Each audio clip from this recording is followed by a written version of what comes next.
All right, I think we're up. I love it. Hello, everybody. Hi. Hello.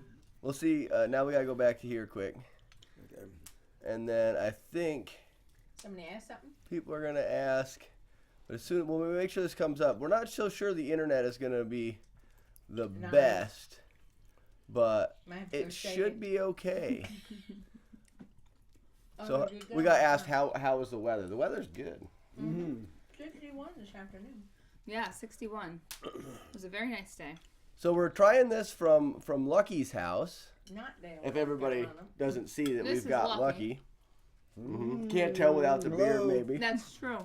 So, He does look, he no longer looks like a homeless man. but we're not so sure if the stream is working at the moment. So if someone Oh, could wait, there's write, a button up there that says go live. Do you need to press that? where does it say that? Right here. Go live. Oh no, yeah, we already are. It should Oh, be. okay. I just wonder how behind it is, because we should be live right now. Well, Oh, we got someone says I see you. Yes, it is working. see Oh, perfect. Perfect. Nice.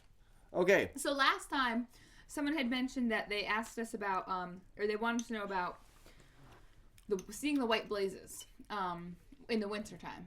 If Oh, it was yeah, more that was difficult with That the was a snow. question. I will say that there was one time that Nathan and we were crossing over the Grayson Highlands, and we got turned around because we couldn't find the blazes.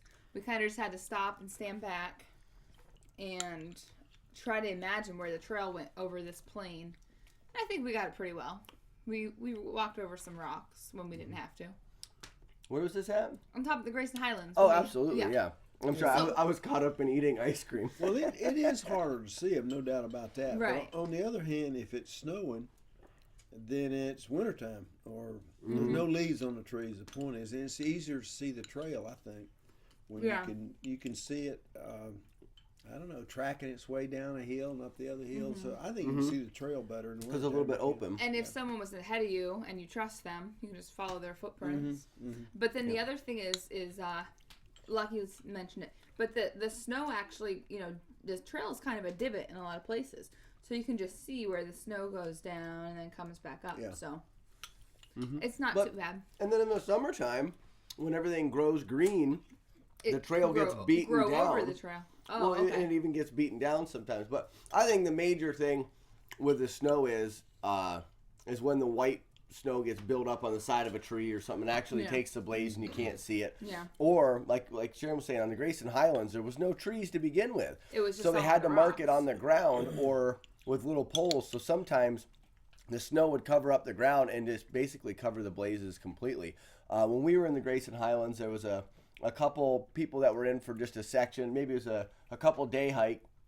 And they were actually lost on top of the Grayson Highlands. And as a team, the four of us found our way down because, the blazes were just covered up. All right, we've got a question. From A A. Pulley. Speaking of lost, was there any state where it was more difficult than others to stay on the trail? Did you ever get off trail? Lucky. go We'll ahead. let Lucky answer this one. New Hampshire. Was any state muddier than the others? New Hampshire. Which was the steepest state? New Hampshire. Which was the poorest maintained state? New Hampshire. Hey, Lucky, New which Hampshire. state do you want to go back to? I'd like to go back to New Hampshire. It's part of my problem there was I had a bad attitude, as you may consider. And but my attitude finally improved as I neared the end of New Hampshire and went into Maine. I actually enjoyed Maine, and Maine has a reputation of being the second hardest state. New Hampshire is a piece of work from start to go. But so I would like to go back there with a different attitude and see if I could have some fun hiking in New Hampshire. And then the second part, did you ever get off trail? Specifically in New Hampshire, there was one day that I can think of. Well, just to give an idea of maybe why, in the White Mountains, Yeah. the Appalachian Trail actually piggybacks off a lot of other trails. And it's not, I guess there were still white blazes, but it wasn't well marked. You could get to a junction and there'd be 4 different ways to go, and you kind of have to remember in your guidebook, okay, I'm following this trail today, the Wildcat Trail. And or, sometimes that yeah. trail would say, the Wildcat Trail. And then beside it, it'd have this old worn out AT symbol. And if you weren't paying attention, it would be very easy. Right. Very I easy think to get. That's what happened the one day that you got off trail, because we switched trails in that specific day in the Whites Like 4 6 or 5 times, times. yeah. I did get lost one time. And then there was one time that the trail in the Whites went right down One a creek. time. But actually, it's not the only time I got lost. I did hike backwards 3 other times. One of them really wasn't my fault, but whatever. But, well, I was going to say we never really got off trail. There was never like a field or a section of woods that we were off a trail and kind of blazing a new path. It wouldn't be so much off trail, just on the wrong trail. Yeah, or going the wrong direction. You know, after you'd hiked 1,000 miles or so, you started to get the hang of it, though, because you'd come to an intersection, and one of the trails would look pretty good, and another one looked pretty good, and then another one looked crummy, uphill, rocky, muddy. That would be the AT. For sure. Every time AT goes up. Another question, specifically for Lucky. Uh-oh. Lucky, did you feel like your training or walking 1,000 miles prior to your hike really helped you? Stop moving. Oh, sorry. Really helped you through your hike? Absolutely. We were talking about that today. Yeah, just an hour or so. The things that I did to get ready for the hike, that really was a smart thing to do. Not that hiking around my neighborhood duplicated the trail in any way. It didn't. But still, it was a help. It was a big help. So my first day on the trail, I hiked, and really, I started in 8-degree weather, and I hiked between 15 and 16 miles that first day, and without, I was in fine shape. It was not a problem. So I did some other, I did a number of other foolish things. I lost a lot of equipment that I shouldn't have lost. And the hiking beforehand didn't help that at all. No, The preparing beforehand didn't help. But spending some months, I also lifted weights some and hiking with a pack. I started off hiking 5 or 6 miles a day with about 10 pounds, and I gradually increased the weight until I was hiking between 11 and 12 and carrying 25 pounds. This was a big help to me.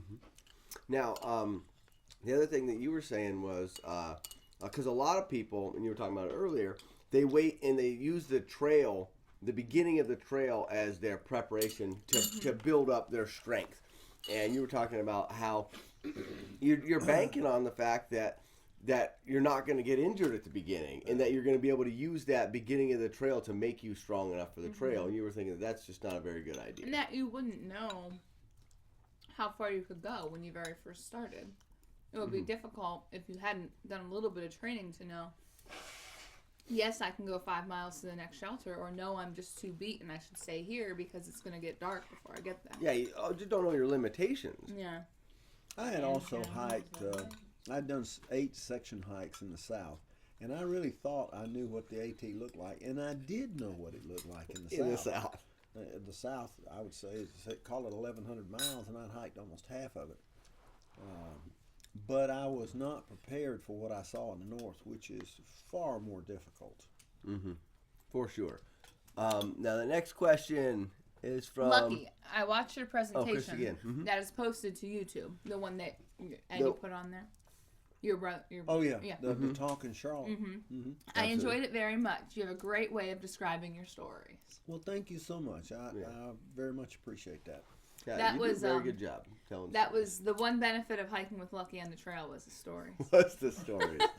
We have one too, your best story, and then you said you did have one that you thought was even better than that. What was that story? We were talking about it last night. It was my most embarrassing moment story. I don't know. Should we tell? No, I don't think we should. I think we should stick to the AT. Okay. Okay. Maybe Next a story question. later. From Mike. You spent a lot of time on the trail together. Is there anything you found amusing or admired about the other person? Sorry, it was bumping a lot. Okay. So what did we find amusing or admired about each other? Well, let me go first. One of the things that I admired about Nate and Sharon was the fact that they were always upbeat. And so, particularly in the early going, it was cold, and we had a really lot of bad weather, and we would wake up early in the morning and get going. Well, I would get going. We would all wake up early in the morning. They would not necessarily get going early, but anyway, they would generally be laughing and cutting up and having a good time, which is sort of hard to be sour and grumpy when the other people with you are so upbeat. So, you just sort of get upbeat yourself. I really liked that. And it was a great help to me. I can remember you saying that a couple times because we would wake up in the morning and it'd be raining out. We'd be cold. We'd be wet from the day before. And there'd be nothing really positive to think about. But I don't know whether I'd be poking you in the tent or something. And we would just start laughing because at this point, what good was it to dwell on any of the other things besides just you got to get going. You're going to have to be hiking anyways. You might as well try to make light of it because if you just let that kind of keep pulling you down. So And there are several things I will say that amused me about Lucky. And several things that I admired about Lucky. But one that stands out in my head is that he would hike from dusk to dawn. Is that dawn to dusk? Dawn to dusk. Yeah, Yeah. because, From sunrise to sunset and beyond. The one day he did, was almost 32 miles to catch us in a Shenandoahs. He shook it. Now, Stretch, did he know English real well? He did. He knew. It stretched Are knew we English back? pretty well. I think we're back. 1 second. It says starting. I think. It's starting stream health. I don't know if we're Yep. live right now, though. It'll probably catch up. I may have to hit it here. Nope, it says we're still. So it should still record, but Okay. we'll have to wait because this is back Maybe. up. Oh, say live. Okay, I'm sorry. We lost internet connection, but we are back. It does I say think. live stream health. Yeah, I think You we are are. live. Okay. Every once in a while, we might have to go shake the computer upstairs. That seems to help the internet. work. Lucky's computer's a little strange. It needs shooken. Oh, but there's only one person watching.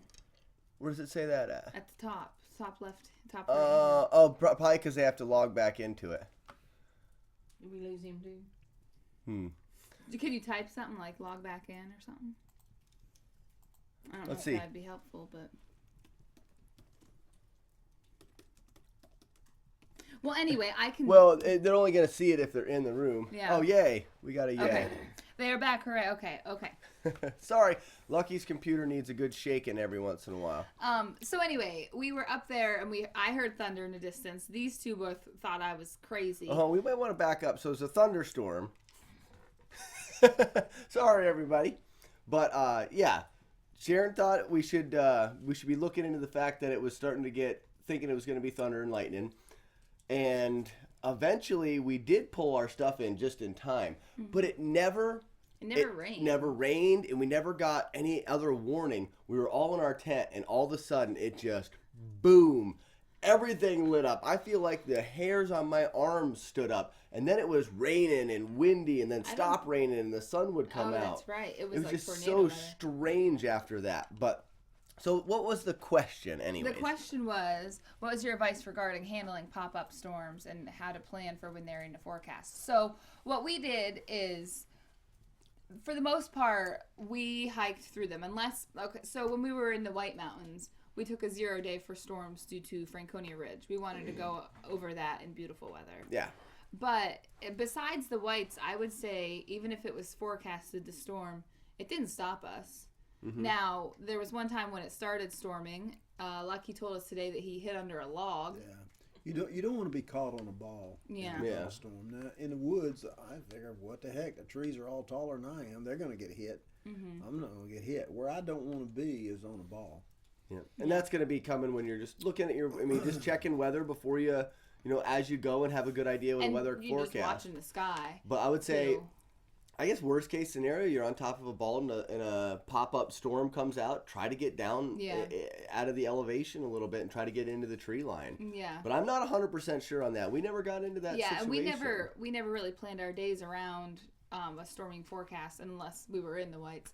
Because we just, we figured we'd just hightail it to the next shelter or just throw down our tent if it was really that bad. There were a few storms one that we ran to a shelter. We were in that hailstorm too. Yeah, the hailstorm we just walked through. And then there was another one that we were up real north and Selfie was there and we ran down the mountain and we set up our tent when we were absolutely soaking wet. Oh, that was awful. Yeah. We were going to Leave stand fun. Okay, Nathan thought we would stand in the privy for about an hour while the storm went by. He opened that door. I said, no. Lucky I'm not getting Lucky in there. ate dinner and slept in a privy. Yeah, I came off. I never knew that. Yeah, I came off a ball. I'd already sent my winter clothes home. It was July 1, but Maine had not gotten the memo. Apparently, it was summertime, and so I was on top of a ball, and it actually sleeted. It was a terrible, terrible day. And I finally got off of it and down where I thought there was a shelter, but I couldn't find the shelter. And finally the trail started back uphill. And I wasn't going back uphill. I wasn't going back uphill. I was done with that. I was soaked. I was cold. So I found a privy right next to the trail. So I went inside, took off my wet clothes, put on dry clothes, had dinner. And then this privy had sides on it, like, that they had sides on it. So you could sit on the john and put your heels over here and then lean back like and you could get almost comfortable. I did. I went to sleep. Okay, let me just say that I think the privies in Maine were the worst. They were disgusting, and I stopped walking by them because they were disgusting. And you ate and slept in one? Yeah. You spent more than 30 seconds in one? Yeah, I spent a couple of hours. In fact, there was a knock at the door, and this lady wanted to use the facility, and I said, "You give me 1 minute, and I'll clear out of here." So I'm packing up all my gear and getting out so that she can get in. And then she says to me, "Why didn't you go to the shelter?" And I said, "Where is the shelter?" She said, "About 100 yards up the trail." Okay, next question.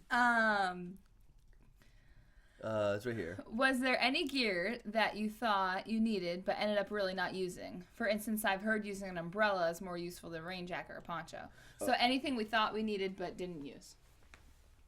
All right, go ahead. Because we didn't send I anything. carried an umbrella. You did? I didn't carry it far. Oh, I was going to say, I never saw you with an never umbrella. I had an umbrella. When did you have an umbrella? Well, I lost it. No, that's not true. So Stop it's not fibbing. that he didn't need it. It's just that he couldn't find it. You paid $7. I carried it for the first day, and on the second day, I lost it along with a pack cover. Well, I left it behind. On day 2? On day 2. And that turned Meanwhile, out, just to let you know, I think Lucky you went through 4 pack covers. well, But You you still still have own 2 two? of them. think I- One I he don't- thought he lost, but he didn't. I don't recollect that, but I did. Numbers, I lost a lot of stuff because I was careless. I guess that's the best word for it. But the umbrella losing the umbrella turned out to be a blessing. Of course, I would never have left it behind. I decided I didn't like it, and I'm not going to do that. I'm not going to do that. But I lost the thing. I didn't mean to leave it behind. And then I thought about it a few weeks later that there was no occasion that it would have helped me in the first several weeks. I may have run into a day or two on the trail where it would have been useful, but I've seen people's testimony. They wouldn't leave home without one, but I don't see it. It's weight, but it's not just the weight. It's the trail requires, particularly in the north, requires both feet and a lot of times both hands in order to climb. But in the south, I mean, I even noticed that there was so much stuff hanging over the trail. And that's I mean, the other thing. Yeah. There's so much undergrowth or overgrowth, I guess, or down crowd- blowdowns crowding and in stuff. the trail. It's just a nuisance. It would be, I think. But so now Is let's there get away anything from that the we- umbrella. Yeah. Is there anything that we I took carried but sent home? I carried a poop shovel the entire way, and we used it a lot. I don't think you'd have to have one. You could use After a it stick. broke, we managed without it for a while until we found another. I still used it. I would say I still have it. I had sunglasses that I sent home pretty early on, but Nathan also had sunglasses and he wore them quite often, but I didn't. Do you think anything else that you may have? I went through my pack so many times because I was really enamored with lightweight packing, and I tried to pack. I really worked at it. I had been backpacking some, and I learned some lessons there. I tried to apply them, and so it was more things that I left behind that I really did need. I was not dressed warmly enough I didn't carry a bag liner. I had an 18 or 17 degree bag, and I was in single digit weather. All in the name of lightweight. I did not carry any extra shoes. That is, what do you call it? Crocs. I wished I had carried Crocs, particularly when you get in the north and you're doing so much fording. You do fording in the south, but it's more small creeks that you have to ford when the water's up, and they've covered up the jump rocks. But up north, there's just a lot of, particularly in Maine, there's just a lot of fording, and it's some of it I think is dangerous because the rocks are very slick, and so if you go in your boots, you're going to be wearing wet boots for a couple of days, and if you go barefooted, it's you better have your insurance paid up. Yeah. I read in one of the shelters that Maine doesn't have bridges because they want to keep it wilderness. Yeah, keep it wild. So there's a lot of fording in Maine. Absolutely. And then I would also say just one other thing that we sent home was our thick winter gloves. Yeah, they were just too cumbersome to use. And we talked a little bit about gloves in the last live stream. And there was some comments there with some good ideas for gloves, so you can check that out. Where's our ice cream? It's rude to eat in front of others with that off. You want to come down here, figure out where we are, and we'll give you some ice cream. By the way, we had a banana split yesterday. My God. They shared a banana split, and my wife and I shared a banana split. With two other people, so yeah, it was just they had 4 people eating there. Wait a minute. I think I can actually show it to him. You guys keep talking. I think I can show the banana split to him. Then Abe Pooley points out that these are all of our faithful fans because the president is speaking to America right now. I'm not sure what he's saying. Perhaps we should kind of try to figure that out. Yeah, maybe. I don't watch news. Hiking Vikings are more. All right, then we're back. Yes, we'll be back. If we go away again, we'll be back. Well, yeah, we just got to keep shaking a computer. Blame the president for losing this stream. Yes. Anyone else? Okay. More comments. Here's some more questions. The only one is watching, so okay. Look down, pull me to knock. Okay. Oh, okay. We don't have any more questions in the queue. Well, yeah, we do. Oh, we do? Oh, yeah. You still go back. Okay. Hello from Connecticut, your family here. Hi. Oh, that's my mom. Mom and Tara. Yep. And they're eating ice cream too. How Wonderful. nice. Yep. Okay. Oh, Ryan. Ryan. This is Pippin. Hi, Hiking Vikings and Lucky. It's Pippin, the better half of Mary and Pippin. I never caught up with them. Oh. Well, hope you are doing well. It's exciting hearing from you guys talk about the AT. I miss the AT and my AT family. I'll be right back. We miss the AT too. In fact, Lucky, I don't know if you were watching earlier, Lucky wants to go back to New Hampshire and hike there again. Well, not right away, not this month anyway, but it would be fun to go back up there and take another crack at it. Okay. Next, I never did ask you guys while on the trail, what was the biggest challenge you faced hiking with your significant other? My girlfriend and I are hoping to do the John Muir Trail. You've done the John Muir, Huh. You better tell him what that question is. So Pippin wants to know the hardest part about hiking with our significant other. So I would say easy. Yeah, I would say it's really it wasn't difficult. I guess it depends on what kind of relationship you have. And how many foot massages that you're going to get. Because or for me, it was 0. No, okay, this is fun. Hold on, wait 1 second. My now wife would not rub my feet on the trail. Even though I had to rub her feet quite often, I won't say every day. When she did, she actually had rubber gloves that she put on her hands, and she would kind of just poke at my feet a little bit with these rubber gloves on. But from the start, you wore lightweight shoes, and the dirt just went right through them, so his feet were black. This is true. They were a little dirty and kind of smelly. Anyway, on the last video with Eddie, rubber gloves.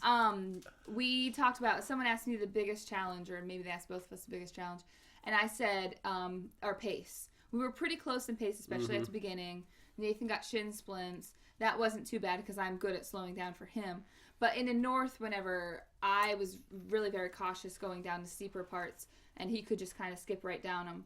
It wasn't a challenge. We made it work, but that was, one thing that was sort of incompatible until we made it work, is that he would just go down really fast and not notice that I was way behind him. And a lot of hiking partners, whether they be in a relationship or not.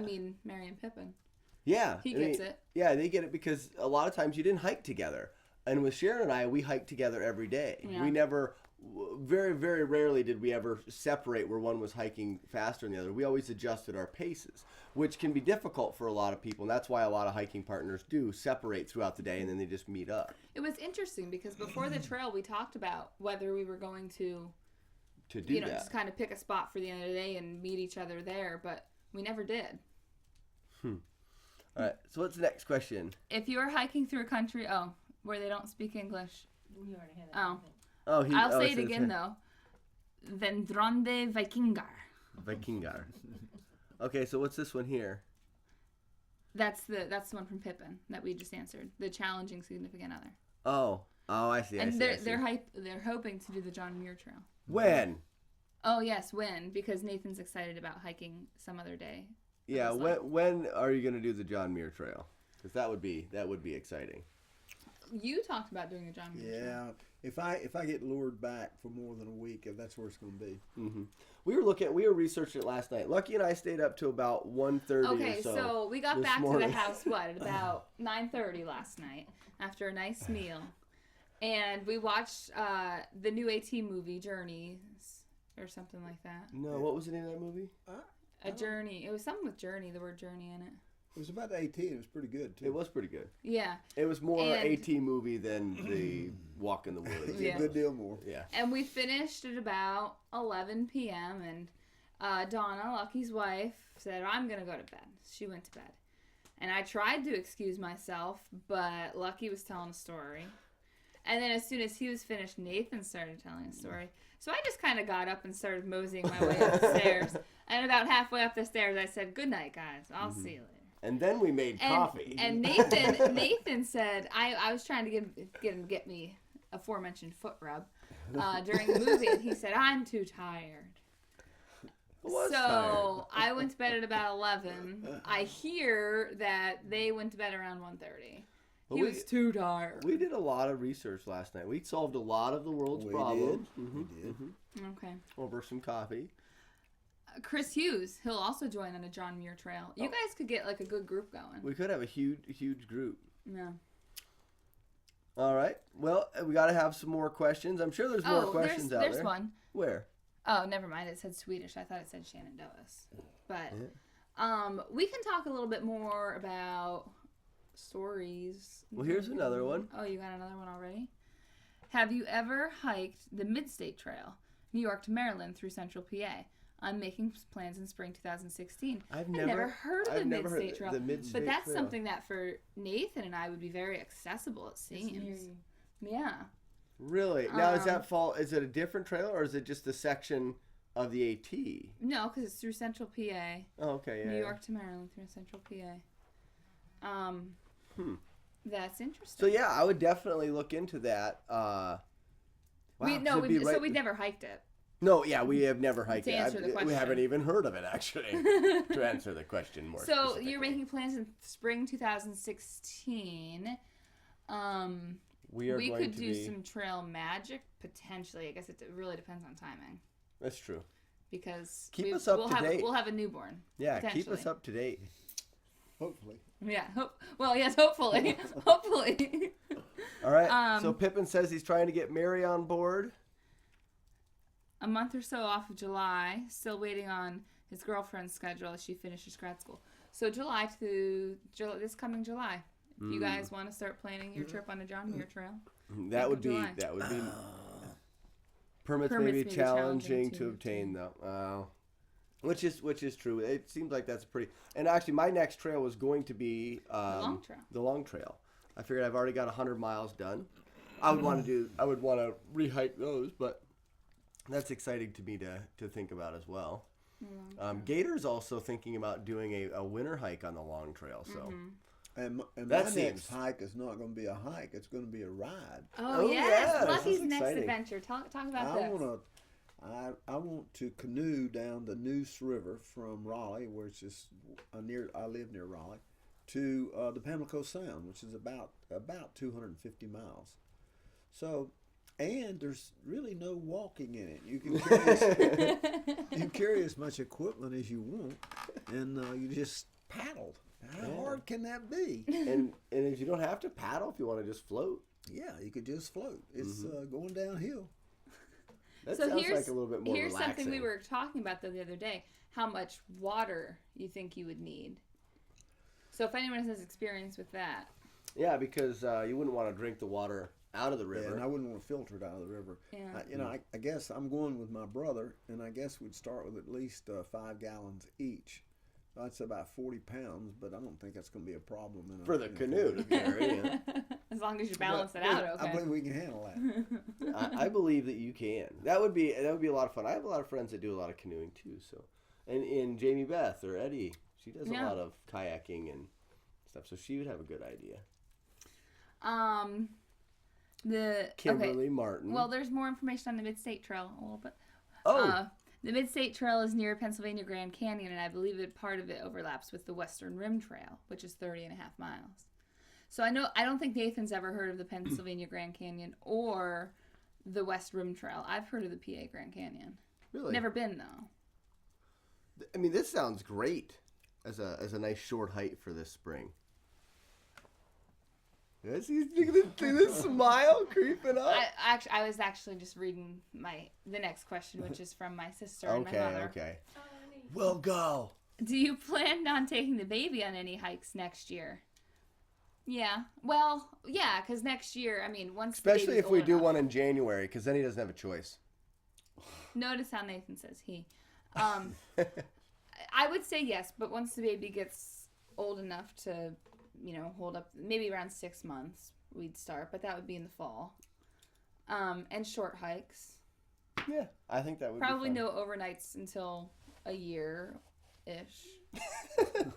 This is completely different than what she was saying before. What was I saying before? I remember we talked before about not taking. Remember when we were doing like in the Adirondacks and stuff? We saw people with really young children. Well, like, I mean, and as far as hiking goes, I mean, like through Pennsylvania. I'm not Oh, going yeah, up very any easy. mountains. With We're not going to go into the whites or anything. Because like if that. I fall, no, I'll walk through the woods. Yes. That's very Yes. very smart. Yes. Who is going to win tonight? I see you are wearing a Steelers shirt. The Steelers are going to win tonight. They probably just started playing. Okay. I'm not Unless, sure who of they're course, playing. they're playing the Panthers. Well, the Steelers are going to win tonight. Okay, A. Pooley. Lucky. Being a little older than these two youngsters. Not by much though. You'd be surprised. I am planning, this is A. Pooley talking, I am planning a flip-flop hike from Harper's Ferry north, then Harper's Ferry south, to avoid extreme temps. Do you think that would help? Yes, I do. I think a flip-flop is a good idea. I think it has one serious downside, which I'll get to in a second, and all the rest are up. For one, the Conservancy, which knows a whole lot about the trail than I'll ever know, encourages flip-flop hiking. It reduces stress on the trail, and that's a good idea. It really allows you to get some good weather the whole way. I started on February 15th, which was, which we all, people who started in that area encountered some really difficult weather, a lot of ice. It's hard to hike in it. It's dangerous too. I mean, dangerous not on the standpoint of ruining your hike. You slip, you fall, you break something.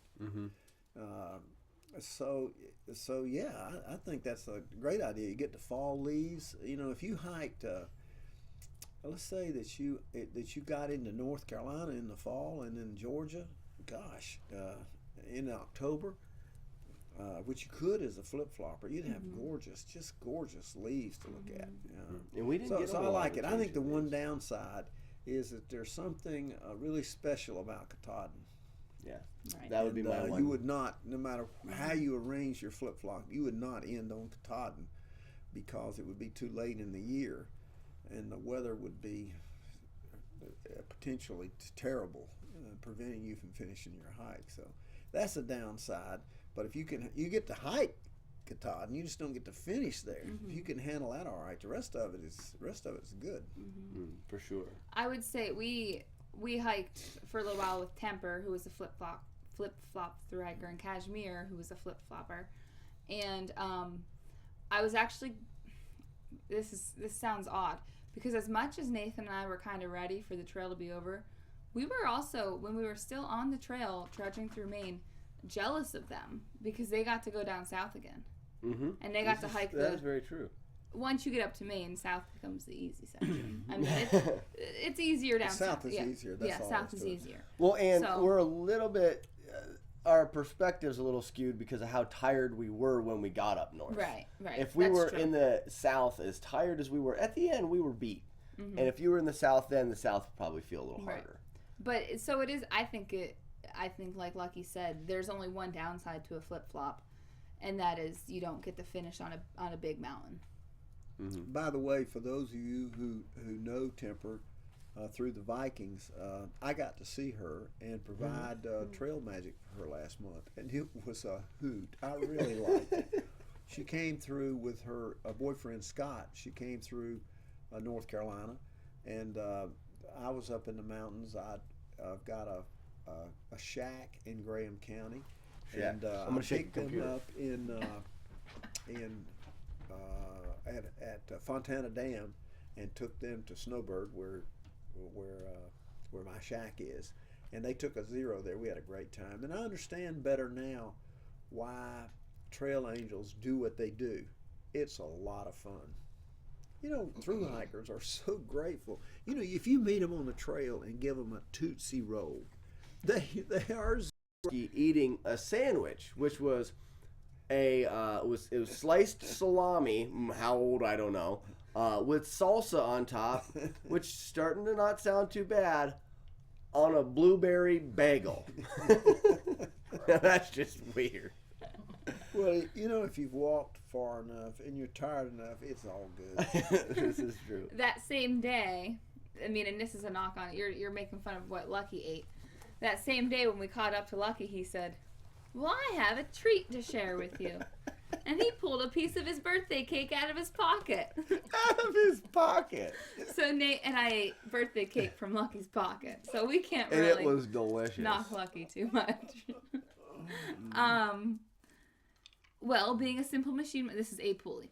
Being a simple machine myself, a pulley, I am trying to make plans that will give me the best challenge to succeed, or the best chance to succeed. Mm-hmm. I think the mental part is the biggest challenge. Your info has been helpful. I would say the mental part is more.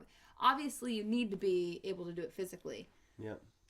And if you get yourself in the right shape, almost anyone can do it physically within some parameters. Now, But the mental part and Lucky can says, knock anyone off. and you said it a lot of times, and we maybe even hit it on it while we were visiting, but if you set your mind to it, you're going to do it. The three of us have all stated before that there was no chance of us ever quitting. I never would have stopped. You know, so in that case, it's easy to say I'm not going to quit and stick to that. But I suggest being able to do little things. Like we always tried to be lighthearted and make each other laugh. And because it's easy to say that you're not going to quit, and you probably won't. But this trip is so enjoyable. There's so much out there. You mentioned it before, Lucky, about how you'd like to do New Hampshire again with a new outlook on it. Yeah. Because you could attitude is you make it what it is. a big And part of it. for example, the last time it rained on Sharon and I in Maine, we had 3 days left. We looked at the forecast. It was the last day it was going to rain, and we laughed and just cheered and laughed because it was everything. It was it. It could not throw anything else at us anymore. It was done. So it was funny at that point. We were leaving our shoes on and stomping through the rivers in Maine, and it didn't matter. You know, just to take it with that outlook, that's going to take a lot of the mental part of it away. If you can just really if you can just know that you won't let yourself quit no matter what. Yeah. Well, I don't think the mental part, for me, it was like a 0 in difficulty. I mean, I made up my mind before I was going to Maine. That was all there was to it. But it was a lot harder than I thought it was going to be. Not mentally. It was a lot harder physically. There's just a lot of climbing, for one thing, and I fell something on the order of 200 times. Part of it because I'm not a young man, but a lot of it was because it just does it to you. It just says they might have the buffer. Okay, good. I thought it went offline again. I was about ready to shake the computer. So what was the next question? get bigger hammer. It'll fix anything. Oh, for the Shaking computer. Oh, Yeah, I'm pretty sure we're still on. Yeah, the connection's not the best, but it's working now. yeah, I think that, and also being around people, choosing to be around certain people. You're gonna have, even with as a flip flop, which is gonna give you a unique ability to see people at the beginning and then maybe cross paths with them again. We met a hiker named Slapshot in Virginia, wasn't it? It was in the Shenandoahs. In the Shenandoahs, we met him, and then we didn't see him again until Maine because the way 5 he days flip flopped. before we were in. So we saw him one day, talked to him very briefly, and then a couple months later saw him again, and that was kind of neat. But do you remember what he told us when we saw him? the first time, Yeah. He No. told us we were planning a longer day, and he said, "Oh, if you get to this area around before, or if it gets dark before you get to this area, I wouldn't do it. That's slow and steep and rocky." It was a pretty well-groomed path when we got yeah, there. it wasn't bad at all. But it was his, third day on the trail. And then it's funny because we passed him again in Maine, and that reminded me. I bet he would have not said that the second time around. Yeah. All right, we got one from Ryan again. I'd like to hike New Hampshire again too. Lucky. I also found Maine really difficult. Well, you were talking about the difference between New Hampshire and Maine. Yeah, I thought Maine was partly it was me. A lot of it was just me and my attitude, I guess. But I thought Maine was better had a marked. bad attitude. It was a lot better marked. I thought that it was better maintained. And the main thing is Lucky. Oh, you. I wish I'd done that on purpose, but I didn't. The main thing is that they attempted to turn a climbing trail. It seemed to me they attempted to turn a climbing trail into a hiking trail, where New Hampshire did not. So there was a lot of rebar in Maine, and a lot of aids to reduce just the danger. And I like that. I wanted to go for a hike. That's what I signed up for. That was the army I joined. That was my problem. I don't know how many of you all have seen that movie Private Benjamin, where Goldie Hawn, was it Goldie Hawn? Goldie Hawn has this wonderful line in it where she's crawling through the mud and under barbed wire, and she says, "This is not the army I joined. I joined the army of condos and swimming pools." Well, that's how I felt, This is not the army I joined. I joined the let's go for a hike army, not let's go for a rock climb army. That was my problem primarily in New Hampshire.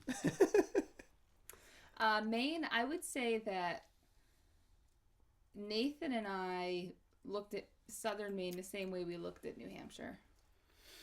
It didn't change for us until probably the 100-mile. Yeah, I heard a lot of that when you get to Maine, New Hampshire, it's not over yet. You still have, and I do believe that to a point. But I think, in my opinion, Maine consistently gets a little bit easier as you go, and you're working towards the end, and all of that stuff kind of wraps into one. For me too, I felt like Maine and into the 100-mile was a vacation. The 100-mile might have as well been a red carpet. Yeah, it was beautiful.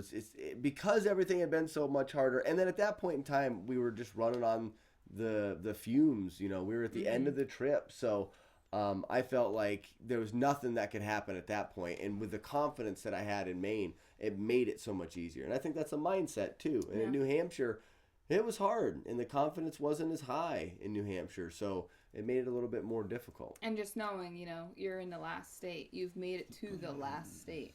I don't think there's any doubt, but they have exaggerated the difficulty of the 100-mile. They the people that run the trail up there.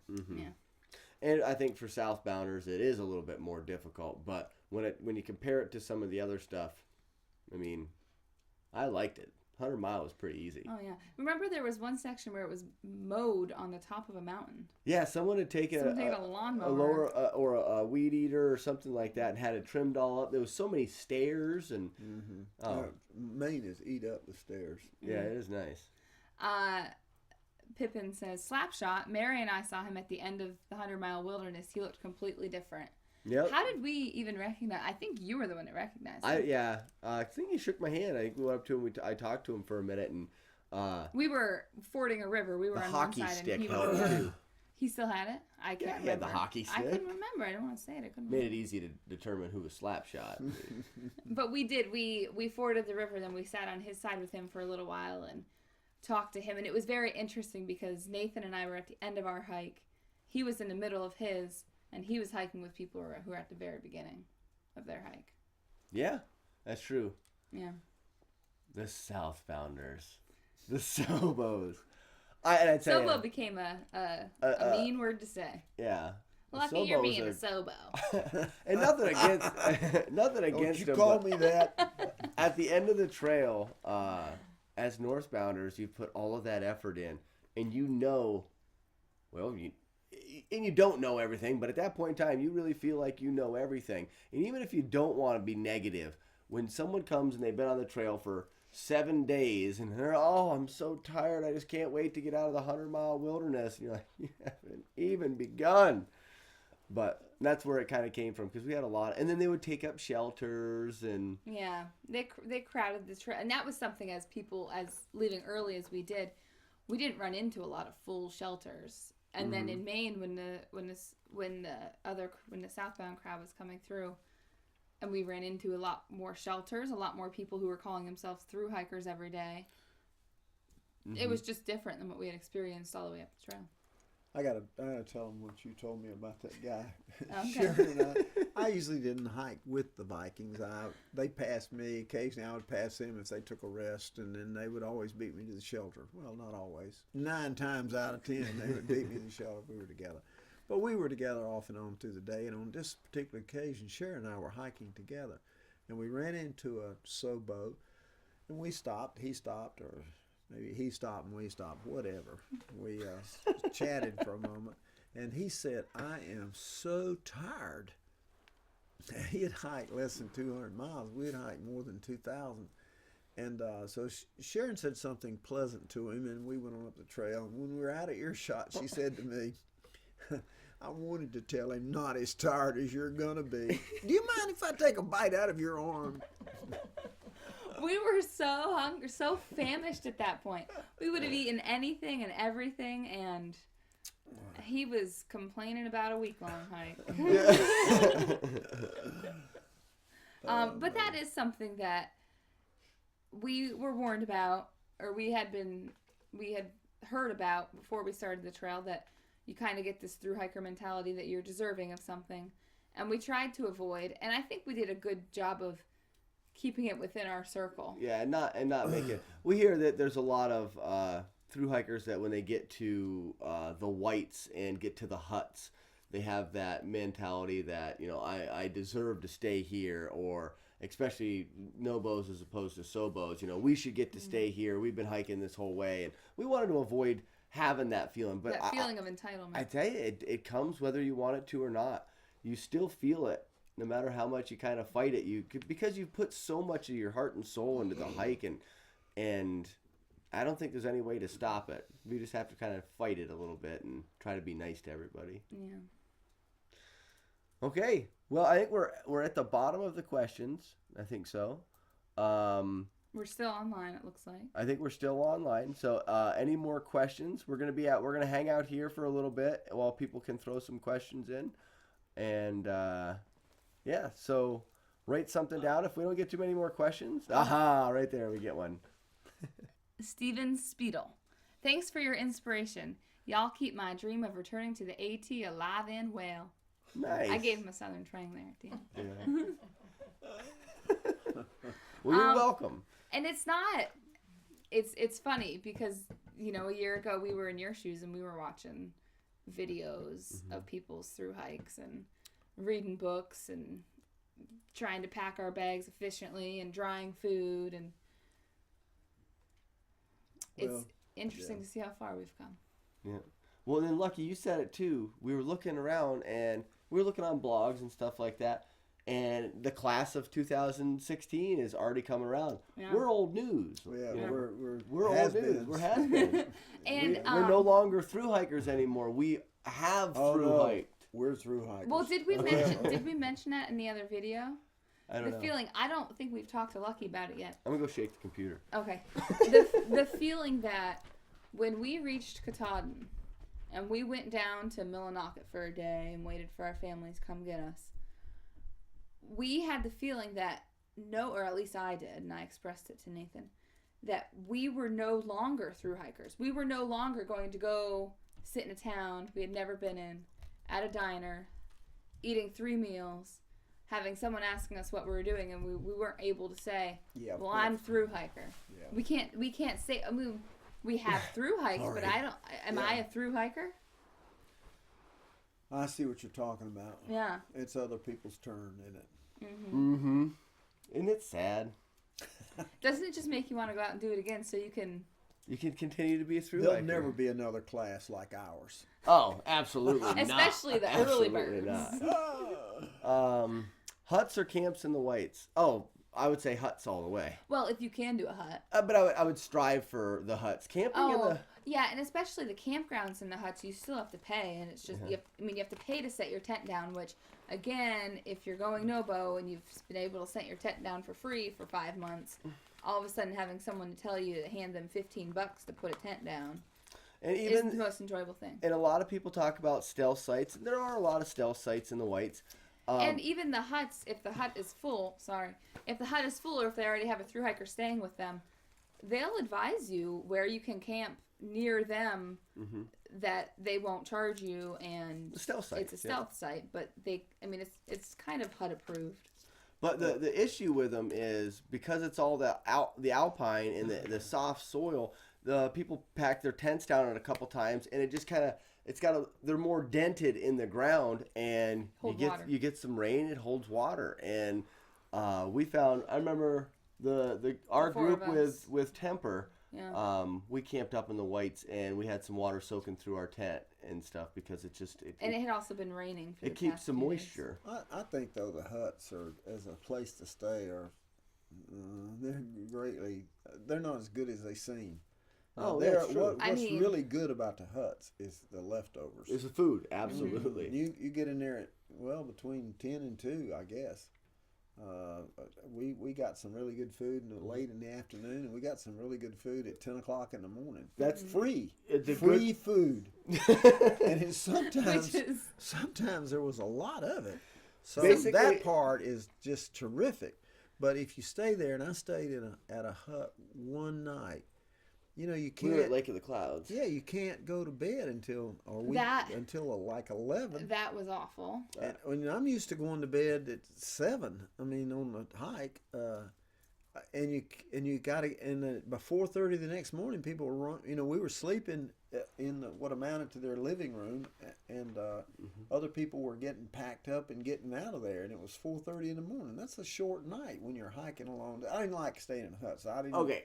Just interject one time. Sharon and I had stayed in 2 huts, and the one that Lucky got to stay at was at the Lake of the Clouds, and there was a big get together that night. I think that was different than it always is. And the Lake of the Clouds is always going to be a busy hut. I would say Lake of the Clouds is probably always like that. The other thing is Lucky had to scrub the stove, and I think that just wasn't right. I got a picture of you with elbow grease. You was scrubbing the stove, and the look on your face was, I ain't ever staying in a hut again. They make me work on this and stuff. Then 5 minutes later, he had Temper over there doing his you job. did too. She was smiling. Temper wanted Temper that did experience. Want to. She did. Her job was to clean all the silverware, and I think for the silverware for they had 100 guests. She had it done in 15 minutes. She was a worker. But I will say real quick, one more thing, otherwise I'll forget about it. So when it comes to the huts, like Lucky said, stop at every hut because you never know. Food. And go in there and say, I'm a thru-hiker. Because what they do is they do bring you leftovers. And they don't do it like, just for the thru-hikers. But they do it because they feed X amount of guests. And sometimes guests don't show up. And sometimes they cook too much food. The huts, everything that is taken into the huts, if it's not used, needs to be hiked out. So all of those food scraps, if they don't have someone to eat them, they have to hike them off of the mountain. So everything becomes, get rid of this, eat this. And here we have Nate, the garbage disposal. That's what we all became at that point. I can remember a bowl of eggs. The eggs that was like this big bowl of eggs. How about the one hut where they came out with that ham? ham was pork. good. Was it that pork roast or was it ham? I think it was a pork. It was. Pork I think it was a pork roast. It was excellent. They had only had about 4 guests the night before, so they had a pork roast left for us. And who got to stay there that night? Sobo. And we were forced to walk into a campsite. But that was that's the one okay. that we got wet. Yeah. So But- I would But say Nate was not upset about that. Not one bit. take advantage of the huts. Absolutely. If everyone always says stay at Lake of the Clouds, but that's the busy one. That's the one that you won't get a lot of sleep at. The view is gorgeous, The and view it's is a good. great I mean, it's a great stop place by. to stay to get yourself ready to do Washington in the morning. It's Yeah, only that's true. It's 3/4 of a mile or yeah. something like that. So that works out really well for a lot of people. Yeah. But you'll have to do work. At least in our experience, we heard stories that some people only had to give a speech or a presentation to the guests, but we had to work whenever we stayed. Oh, and people will also say that they'll never turn anybody away for bad weather at the Lake of the Clouds because they have the dungeon. The dungeon underneath the Lake of the Clouds, which is just basically it's a fallout shelter part of it. It's all cement floor. There was like 2 feet of ice in that. Ice, not like there were blocks of ice. Did you go down there, Lucky? I don't think I so. didn't go down there. I heard about it. Yeah, you do not want to sleep in the dungeon. Well, and at that point, they usually take. I think Lake of the Clouds takes 4 thru-hikers for work first day, whereas the other ones all take 2. But they took 6 of us that night because they couldn't put anyone down in the dungeon. No, Because it was full of ice. Right. Yeah. Next question from A. Pooley says, I can just shake my head yes or no, but I'll answer. Did you shave under your arms? I did, the whole way. I mean, there were times when I had to go a week without shaving my arms or my legs, but when we got into town, I did. I mean, some girls don't. They let their leg hair and their underarm hair grow, but yeah. I shaved when I could. And I remember talking about it a little bit. It wasn't that big of a deal. Yeah, it wasn't an inconvenient. Carry a disposable razor, and if you're only gonna use it 15 times on the trail, so it'll last. Get a new one in Harper's Ferry. It wasn't a big deal at all. Mm-hmm. Favorite type of shoes on the trail. I really like my Solomon XR Missions. Mm-hmm. Nathan wore a bunch of different types of shoes. Yeah. Wait, 1 second though. Did you only wear 2 pairs of boots the whole time? And one of them was new when you were done. No, I wore 3. You wore 3? Okay, yeah, that makes more sense. I wore Solomons. I really like them. I did as they well. Were wonderful. Except that I made a mistake with the first pair I had on. I didn't switch them out soon enough. I should have switched them out at about 800 I wish I miles. could throw pictures up here because the shoes that you had on wasn't the first ones even. It was the second It was the ones. ones that you got new ones in New Hampshire or Maine. And those ones were falling. You could take the front of the shoe and just basically Detach it. pull it off. I switched to new shoes right at a little over 1,000 miles, but by that time my feet were torn up because the shoes had completely lost their structure and my feet were wandering around inside them, and I really had developed some problems, all because I had not taken care of business and switched out at 800 miles, which I should have done when they started coming unglued, figuratively at least. And then I got a new pair, and I got those switched out in time. They also came apart, and I got a third